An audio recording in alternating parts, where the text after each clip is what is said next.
fader. Jeg har syndet. Gå til bekendelse, kære skriftebarn. Fortæl mig, hvad du angrer. Jeg har holdt et temmelig stort julearrangement. Nu er det jo ikke forbudt at fejre Kristi fødsel. Nej, men altså her blev der både serveret svinekød, spillet op til dans og drukket fadøl. Ja, man må i hvert fald ikke begære sin næste.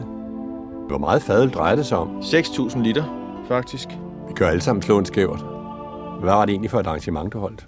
Det var juleshow.dk.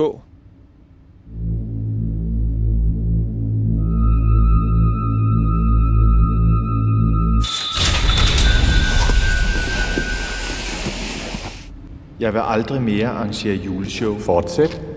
Jeg vil aldrig mere arrangere juleshow. Jeg vil aldrig mere arrangere juleshow. Før næste gang. Hjælp årets værter Rytteriet med at sammensætte vores jubilæumsshow. Deltag i afstemningen. Du kan vinde et gavekort på 10.000.